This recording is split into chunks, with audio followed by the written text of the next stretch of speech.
आज की इस वीडियो में हम आपको एक अय्याश बादशाह का किस्सा सुनाने वाले किस तरह बादशाह वजीर की बीवी पर आशिक हो जाता है और फिर वह वजीर की बीवी के साथ क्या करता है। आइए जानते हो।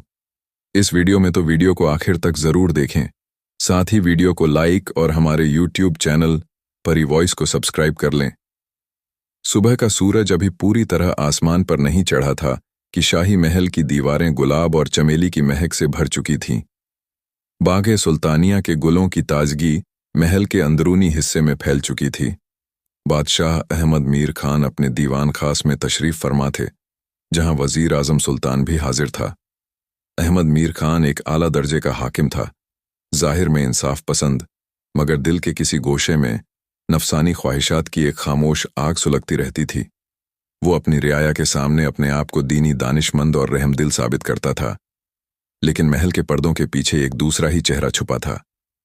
हवस में डूबा, इख्तियार का भूखा और हुस्न का परस्त वजीर सुल्तान अपनी हिकमत, वफादारी और सच्चाई की वजह से बादशाह का सबसे करीबी मुशीर बन चुका था। हर मसले में उसकी राय ली जाती और हर अहम सफर या तहरीक में उसे बादशाह का हमसफर बनाया जाता। लेकिन सुल्तान के दिल में बादशाह की मोहब्बत से ज्यादा अपनी बीवी शरीन की इज्जत और वफा थी। वह शरीन जिसे देखकर फूल भी शर्मा जाएं और चांद भी नजरें चुराए। शरी सिर्फ हुस्न की मूरत ही नहीं थी, बल्कि हया, समझदारी और तहजीब की मिसाल थी। उसका जिक्र महल की बेगमात की महफिलों में मिसाल बन चुका था। ऐसी बीवी अल्लाह नसीब से देता है। लोग कहा करते। एक रोज महल में एक आलीशान दावत का इंतजाम किया गया।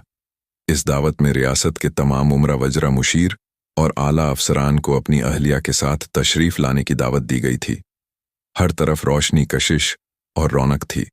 मसनद पर बादशाह अहमद मीर खान बैठा हर एक को बारी बारी तवज्जो दे रहा था, और फिर उसकी नजर शरीन पर पड़ी। गुलाबी रंग का सीधा साधा लिबास, गर्दन तक ढका दुपट्टा, नरम और तहजीब से लबालब अंदाज, वो हुस्न का वह नूरानी मंजर था जिसने बादशाह के दिल के तारों को हिला दिया। उसे एक झलक ने बादशाह के अंदर छुपे दरिंदे को जगा दिया। वह दिल जो कई हसीनाओं से भर चुका था, आज पहली बार किसी के पर्दे ने उसे बेकरार किया था। शाम गुजर गई, लेकिन रात की स्याही बादशाह की आंखों पर तारी रही। वो बिस्तर पर पड़ा करवटें बदलता रहा। नींद तो क्या, चैन भी गायब था उसे। शरीन का अंदाज, उसकी आवाज, उसकी झुकी नजरें सब कुछ परेशान कर रही थी, मगर साथ ही एक बड़ी दीवार थी। शरीन कोई आम औरत नहीं थी, बल्कि वजीर सुल्तान की बीवी थी। वही सुल्तान जो हर मौके पर बादशाह के साथ खड़ा रहता था। लेकिन अहमद मीर खान के दिल में हवस ने तदबीर को जन्म दिया। सुबह होते ही वजीर सुल्तान को दरबार में तलब किया गया। बादशाह ने एक मोहरबंद खत उसकी जानिब बढ़ाया और कहा, यह खत शुमाली रियासत के हाकिम को पहुंचाना है। बहुत अहम है और मैं किसी दूसरे पर इसका एतमाद नहीं कर सकता। सुल्तान ने सर झुकाया। हुजूर का हर हुक्म मेरे लिए नफ्स से बढ़कर है। मैं फौरन रवाना हो जाऊंगा। शाम से पहले ही सुल्तान सफर की तैयारी कर चुका था। उसने शरीन से अलविदा लिया। नरम अल्फाज, मामूली मुस्कान और नजरों में वह भरोसा जो हर वफादार शौहर की निशानी होता है। शरीन ने भी दुआओं के साथ अपने शौहर को रवाना किया। और अब महल की दीवारें खामोश थीं और बादशाह का दिल एक मकर का जाल बुन रहा था, जिसका निशाना था वफा का किला। शरी सूरज डूब चुका था। शाम की हल्की तन्हाई अब शब की स्याही में घुलने लगी थी। शहर की गलियों में चिराग जल चुके थे और महल की फिजा में सन्नाटा उतर रहा था। बादशाह अहमद मीर खान ने दीवाने खास से उठते हुए लिबास बदला। अपने साथ कोई मुशीर ना लिया और अकेले ही रियासत की तंग गलियों से गुजरते हुए वजीर सुल्तान के मकान की तरफ रवाना हो गया। वो घर जो वफा की मिसाल था, वो घर जहां शरी हर शाम अपने शौहर की राह तकती थी। लेकिन आज का दिन अलदा था। आज सुल्तान सफर पर था और बादशाह शिकारी बनकर आया था। दरवाजा खुला हुआ था। रोशनदान से चिराग की लौ झलक रही थी। शरीन अंदरूनी सहरा में बैठी थी। गर्म पानी से गुस्त करने के बाद खुले आंगन में उसने अपने लंबे बालों को सुखाने के लिए खोला था। उसकी हर हरकत में तहजीब और पर्दा था, मगर अब वह अकेली थी और अपने घर के सुकून में बिला हिजाब थी। अचानक दरवाजे पर कदमों की आहट हुई। शरीन ने पलटकर देखा और हैरान रह गई।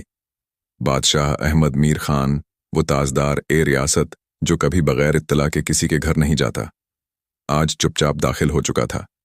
शरीन ने नफासत से दुपट्टा ओढ़ा, सर झुकाया और अदब से कहा, बादशाह सलामत की तशरीफ आवरी हमारे लिए इज्जत का सबब है, मगर हुजूर आज अचानक क्या सब खैरियत है? बादशाह मुस्कुराया। उस मुस्कुराहट में शिकारी की चाल थी। शरीन, तुम इस रियासत के सबसे मुकद्दस रिश्ते की जिम्मेदार हो। तुम मेरे उस वजीर की बीवी हो जिसे मैं अपना साया समझता हूं, मगर तुम्हारे शौहर की गैर मौजूदगी में मेरा फर्ज है कि तुम्हारे हालात से वाकिफ रहूं। तुम्हें किसी चीज की जरूरत तो नहीं? शरीन ने अपने लब भी लिए। उसके चेहरे पर नरम अदब बरकरार था, मगर दिल के अंदर हलचल शुरू हो चुकी थी। वो समझ चुकी थी बादशाह आज मुसाहिब बनकर नहीं बल्कि शिकारी बनकर आया है। बादशाह करीब आया। उसकी आवाज अब गहरी हो चुकी थी। शरीन, तुम्हारा हुस्न उस गुल की तरह है जो कभी मुरझाता नहीं। रियासत की हर बेगम फकत साया है और तुम आफताब हो। अब शरीन की आंखों में तलखी की चमक पैदा हुई। उसने नजरें झुकाकर कहा, बादशाह सलामत शेर जंगल का बादशाह होता है, लेकिन शेर की शान यह नहीं होती कि वह मुर्दार पर झपटे जो हाकिम हदों से आगे बढ़े। वह हक का खो बैठता है। बादशाह थोड़ी देर के लिए खामोश हो गया। उसकी आंखों में हैरत थी। ऐसी बात उसे किसी ने पहले कभी न कही थी। शरीन ने आगे कहा, हुजूर, मैं वह बाघ हूं जो किसी की अमानत है, और एक अमानतदार कभी ऐसा नहीं करता कि दीवार लांघ कर बाग में दाखिल हो। अगर आप आज शिकारी बनकर आए हैं तो जान लीजिए कि शिकार करने वाले अक्सर अपने ही जाल में फंस जाते हैं। बादशाह का चेहरा जर्द पड़ चुका था। वह समझ चुका था कि शरीन किसी आम औरत का नाम नहीं, वह तहजीब की बुनियाद, वफा की मिसाल और शर्मो हया की निगाह थी। वो चुपचाप उठा, बिना एक लफ्ज कहे दरवाजे से बाहर निकल गया। उस वक्त उसे पहली बार अपनी ताजपशी बोझ मालूम हुई। ताज सिर पर था, मगर जमीर ने झुकने पर मजबूर कर दिया था। उधर वजीर सुल्तान अपने सफर के दौरान एक सराय में ठहरा था। अचानक उसे याद आया, खत तो तकिए के नीचे रह गया। घोड़े को मोड़ा और तेजी से घर की तरफ रवाना हुआ। आधी रात को जब वह अपने मकान में दाखिल हुआ तो शरीन अंदर अपने कमरे में थी और सुल्तान सीधा उस जगह गया जहां तकिए के नीचे खत रखा था। मगर उसकी नजर फर्श पर पड़ी चप्पल की जोड़ी पर अटक गई। वो वही थी जो बादशाह खास मौके पर पहनता था। सुल्तान का रंग उड़ गया, उसका सर चकराने लगा। उसने कुछ नहीं कहा, खत लिया और वापस सफर पर रवाना हो गया। दिल में तूफान था, मगर जबान पर खामोशी। वजीर सुल्तान का घोड़ा सराय से निकलते ही गर्दो गुबार में डूब गया। दिल में एक बेकरारी थी, आंखों में गुस्सा नहीं मगर शक की स्याही थी।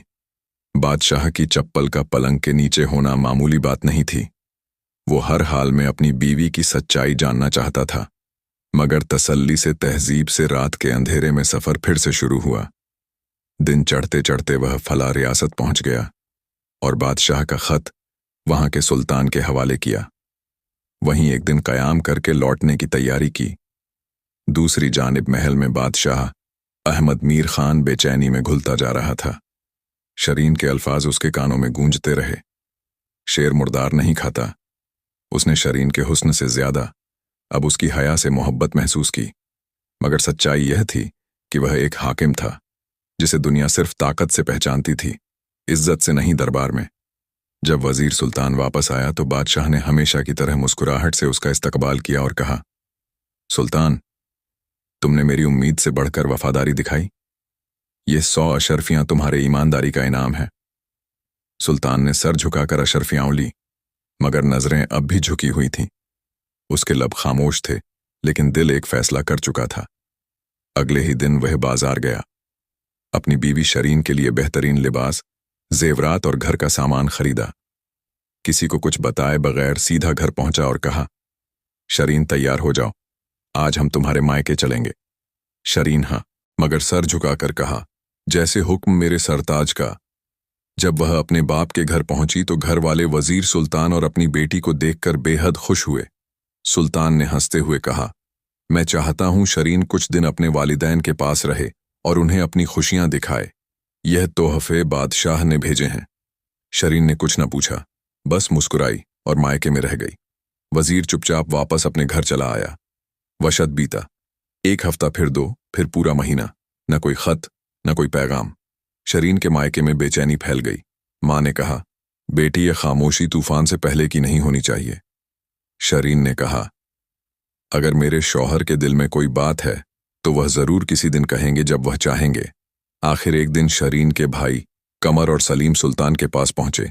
उन्होंने कहा, वजीर साहब, अगर हमारी बहन ने कोई गलती की है तो बताइए, हम माफी मांगेंगे, मगर यूं खामोश रहना और उसका हाल न पूछना, यह इंसाफ नहीं। वजीर ने ठंडी सांस लेते हुए कहा, तुम्हारी बहन का कोई कसूर नहीं। मैंने उसे उसी शान और इज्जत से वापस भेजा है जैसी उसने मेरे घर में पाई थी, मगर अब मेरे दिल में डर बैठ गया है। शक नहीं, बस डर भाई। बोले, अगर बात ऐसी है तो चलिए काजी के पास चलें, वो हक और इंसाफ में फैसला देगा। वजीर ने हामी भर दी। अगले ही रोज दरबार इंसाफ में काजी साहब बादशाह अहमद मीर खान की मौजूदगी में तशरीफ फरमा थे। शरीन के भाई ने अर्ज किया, काजी साहब, हमने एक बाग वजीर सुल्तान को सौंपा था, फलदार, हरा भरा और पाकीज़ा, लेकिन अब वह कहता है कि वह बाग उसे मंजूर नहीं, वजह जानना चाहते हैं। काजी ने वजीर सुल्तान से पूछा, तुम्हारा क्या कहना है? सुल्तान ने गहरी सांस लेते हुए कहा, काजी साहब, बाग वैसा ही है जैसा मुझे सौंपा गया था, मगर एक दिन उस बाग में मुझे शेर के पंजों के निशान मिले। मैं डर गया कि कहीं वह शेर पलटकर मुझे ना खा जाए, सो मैंने बाग छोड़ दिया। बादशाह जो पास ही बैठा था झट से खड़ा हुआ। उसकी आंखों में शर्म और इजहार था। उसने ऊंची आवाज में कहा, सुल्तान, तुम अपने बाग में इत्मीनान से वापस लौट जाओ। उस शेर ने ना तो कोई फल तोड़ा, न पत्ता झाड़ा, न कुएं का पानी छेड़ा। शेर बस आया और लौट गया। ये बाग तुम्हारा था है और रहेगा। सारा दरबार खामोश था। काजी साहब मुस्कुराए। इंसाफ हो चुका था। दरबार की उस नाजुक खामोशी के बाद जब बादशाह अहमद मीर खान ने वजीर सुल्तान को हुक्म दिया कि अपने बाग में इत्मीनान से वापस जाओ, तो वह महज एक जुमला नहीं था, बल्कि एक इकरार था, एक इजहार कि बादशाह अपनी हरकत पर शर्मिंदा है और अब किसी नाजुक रिश्ता को उजाड़ना नहीं चाहता। सुल्तान, जो अब तक दर्द और तजब्जुब में था, कुछ पल के लिए खामोश रहा, मगर शरीन की पाकीज़गी, उसकी नज़र की हिफाजत और अपने रिश्ता की नींव को याद करके उसके लबों पर हल्की मुस्कुराहट आई। उसने बादशाह को सलाम किया और कहा, शुक्रिया बादशाह। सलामत बाग में लौटने से पहले मैं उस दीवार को फिर से मजबूत करूंगा ताकि कोई और शेर अंदर दाखिल ना हो सके। दरबार में मौजूद हर जम ने उस बात पर सर झुकाया। यह अल्फाज नहीं थे, हिकमत का ऐलान था। इसी शाम वजीर सुल्तान सीधा अपनी ससुराल पहुंचा। दरवाजा खटखटाते ही शरीन की मां बाहर आई। सुल्तान ने अदब से कहा, अम्मी जान, क्या मैं अपनी अमानत वापस ले सकता हूं? मां की आंखें छलक उठीं। शरी, जो पर्दे के पीछे खड़ी थी, बाहर निकली और कहा, अगर मेरी वापसी आपके दिल की तसल्ली बन सके तो मैं वही शरी हूं जो आपकी दहलीज पर निकाह के दिन आई थी। सुल्तान ने कुछ नहीं कहा, बस अपना हाथ बढ़ाया और शरीन ने अपना हाथ उस पर रख दिया। किसी ने तलाका नहीं कहा था, कोई कानूनी दस्तावेज नहीं टूटा था, मगर दिलों में जो दरार थी आज वह मरहम बन गई। महल में बादशाह अहमद मीर खान तन्हा बैठा था। उसके सामने शराब का जाम भरा हुआ था, मगर होंठ सूखे थे। आईना सामने था जिसमें अब एक बादशाह नहीं, एक गुनहगार नजर आता था। उसने मुंशी को बुलाया और हुक्म दिया, दरबार में ऐलान किया जाए कि वजीर सुल्तान को सदर आम का रुतबा दिया जाए, साथ ही हर साल 1 लाख अशरफियाओं बतौर इकराम अता की जाए। मुंशी ने सर झुकाकर कहा, जो हुक्म मेरे मालिक का बादशाह जानता था कि सुल्तान को दौलत की नहीं, इज्जत की तलब है, और वह इज्जत आज पूरे मुल्क के सामने अता कर दी गई थी। कई रोज बाद सुल्तान और शरीन अपने पुराने घर वापस आए, मगर अब उस घर में एक नया सुकून था, एक नई रोशनी। शरीन ने सजावट के लिए फूल मंगवाए, मगर कहा, अब ये फूल सिर्फ खूबसूरती के लिए नहीं होंगे, ये बसीर की निशानी है। सुल्तान ने पूछा, बसीर कौन? शरीन ने मुस्कुराकर जवाब दिया, हमारी नई जिंदगी का नाम तुम्हारा बेटा। सुल्तान की आंखें भीग गईं। वह अल्फाज में कुछ न कह सका, मगर उस लम्हे ने दोनों के दरमियान हर दूरियों को मिटा दिया। उधर बादशाह ने एक बड़ा फैसला किया। उसने महल में तन्हाई को खुद पर हावी होने नहीं दिया। अब वह हर रोज दरबार में बैठता, आवाम की शिकायत सुनता और खुद फैसले करता। सुल्तान की तरह समझदार होना तो मुमकिन नहीं था, मगर अब अहमद मीर खान सीख चुका था कि हुकूमत करना सिर्फ ताज पहनना नहीं, दिलों को जीतना होता है। एक रोज शरीन ने अपने शौहर से पूछा, आपने मुझ पर एतमाद कैसे कर लिया, जबकि बादशाह आपके घर तक आ गया था? सुल्तान ने हाथ थामते हुए कहा, जिस औरत ने बादशाह को आईना दिखाया वह मेरा सरमाया है, और जिसे अपनी नज़र पर एतमाद ना हो वो हर रिश्ते से महरूम रहता है।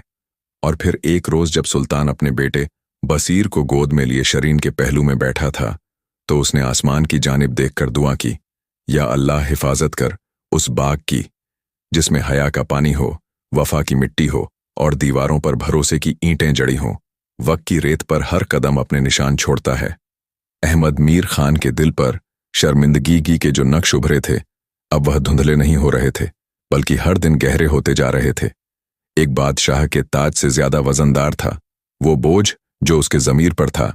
दरबार अब पहले की तरह रौनक से भरपूर था, मगर बादशाह का चेहरा अब भी उतना ही संजीदा, उतना ही गमगीन।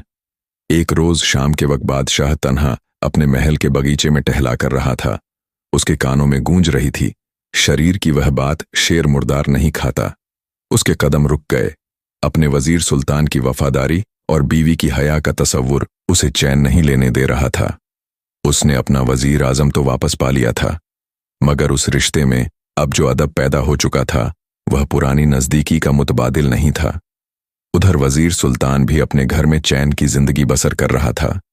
शरीरी अब सिर्फ एक वफादार बीवी नहीं, एक मां भी थी उनका बेटा। बसीर अब बोलना सीख चुका था और उसकी पहली बोली थी।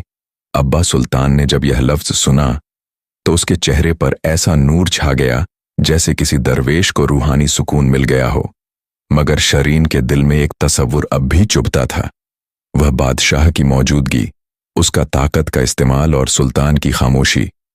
एक रात शरीन ने सुल्तान से कहा, अगर मैं उस रोज न बोलती न रोकती तो क्या आप मेरी सफाई पर यकीन करते? सुल्तान ने नजरें झुकाईं और जवाब दिया, मैं रोज अपनी बीवी की नहीं, अपने रब की तरफ से इम्तिहान में था। मैंने अपनी आंखों से नहीं, अपने दिल की आंख से देखा। दरबार में अब एक नया मोड़ आया। एक पड़ोसी रियासत से खबर आई कि वहां के बादशाह को कोई बीमारी लग गई है और उसकी कोई औलाद नहीं। उनकी मलिका ने एक नुमाइंदा भेजा जो सुल्तान से मिलने आया। नुमाइंदा बोला, हमारी मलिका चाहती हैं कि आपके बेटे बसीर को अपनी रियासत का वारिस बना लिया जाए। हम उसे गोद लेना चाहते हैं। सुल्तान सन्न रह गया। उसकी बीवी शरीन ने जब यह बात सुनी तो उसके चेहरे का रंग उड़ गया। क्या हमारा बच्चा हमें छोड़ देगा? उसने फटी फटी आंखों से सुल्तान से पूछा।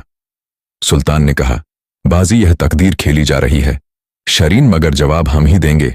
कलम हमारे हाथ में है। दूसरे रोज सुल्तान ने बादशाह अहमद मीर खान के दरबार में पेश होकर कहा, बादशाह सलामत, क्या कोई माँ बाप अपने बच्चे को उस जमीन के लिए छोड़ सकते हैं जिसे वह जानता भी नहीं? बादशाह ने गौर से उसकी आंखों में देखा। उसमें बेबसी नहीं थी, बल्कि उसूलों की सख्ती थी। बादशाह ने जवाब दिया, नहीं सुल्तान, बच्चे की परवरिश सिर्फ रोटी और ताज से नहीं होती, मां की दुआ और बाप की निगरानी से होती है।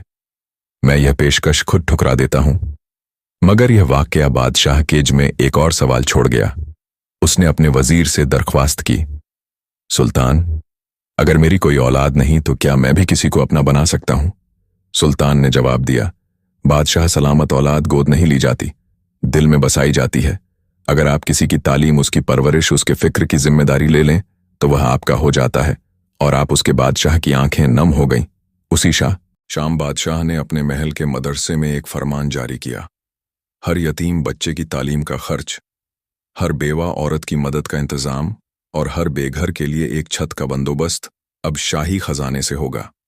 वजीर सुल्तान ने जब यह सुना तो उसकी आंखों में वह इज्जत लौट आई जो किसी बादशाह के डर से नहीं, उसके तौबा और अदल से पैदा होती है। कहानी अब एक नए मरहले की तरफ बढ़ रही थी, जहां तकदीर की बाजी चल रही थी, मगर चाल अब इंसाफ से खेली जा रही थी। अहमद मीर खान की रियासत अब किसी बाहरी दुश्मन से नहीं, बल्कि अपने ही अतीत के से जूझ रही थी। जब कोई ताज पहनने वाला अपने अंदर की अंधेरियों से रोशनी का रास्ता तलाश करे तो हकीकी इंसाफ की शुरुआत वहीं से होती है। बादशाह ने अपने दिल में तौबा की। जो लौ जलाई थी अब वह मशल बन चुकी थी, और वो मशल सबसे पहले रोशन हुई। उसके अपने ही महल में एक रोज बादशाह ने अपने वजीर सुल्तान को तलब किया। सुल्तान जब हाजिर हुआ तो बादशाह ने कहा, सुल्तान, मेरे दिल में एक नज्म है जिसे अमल की जबान देनी है। क्या तुम मेरे साथ वो जंजीर बना सकते हो जो हर मजलूम को मेरे तक पहुंचा दे? सुल्तान ने सर झुकाकर जवाब दिया, हुजूर, अगर आप इरादा कर चुके हैं तो खुदा भी आपकी मदद करेगा। उसी शाम महल के बाहर एक अजीब मंजर था। लोहे की एक भारी जंजीर, जिसे बादशाह ने अपने शाही कमरे की खिड़की से बाहर लटकवाया था, महल के मेन गेट से होती हुई शहर की सड़कों तक पहुंच गई थी। उस जंजीर का नाम रखा गया अदल की जंजीर। हर आदमी को अब यह हका था कि अगर उस पर कोई जुल्म हो और उसे कहीं से इंसाफ ना मिले तो वह इस जंजीर को खींचे और बादशाह खुद सुनवाई करेगा। इस नए निजाम की खबर जंगल की आग की तरह फैली। रियासत के कोनों से लोग आने लगे, कुछ हक के लिए, कुछ बस देखने के लिए। लेकिन पहली बार यह हुआ कि एक बर्फ सी ठंडी तसल्ली मिली। आम आदमी को जुल्म करने वालों के दिल में डर पैदा हुआ और मजलूमों की आंखों में उम्मीद। सबक कहानी यहीं खत्म नहीं होती। यह सिर्फ एक बादशाह, एक वजीर और एक औरत की दास्तान नहीं थी। यह हर उस शख्स के लिए थी जो ताकत में रहते हुए इंसाफ से मुंह मोड़ लेता है। यह हर उस औरत के लिए थी जो समझती है कि पर्दा सिर्फ कपड़े का नाम नहीं, बल्कि उसकी अजमत और वकार का जरिया है। और यह हर उस वक्त के लिए थी जो यह साबित करता है कि सच्चाई चाहे जितनी भी देर से आए, आखिरकार जीतती जरूर है। तो प्यारे दोस्तों, यह थी हमारी आज की कहानी। हम उम्मीद करते हैं आपको यह कहानी पसंद आई होगी। अगर कहानी पसंद आई हो तो इसे लाइक करें, साथ ही करीबी लोगों के साथ इसे शेयर भी जरूर करें। नए आने वाले लोगों से दिल से गुजारिश है, हमारे YouTube चैनल को सब्सक्राइब कर लें। मिलते हैं किसी नए वीडियो में। शुक्रिया।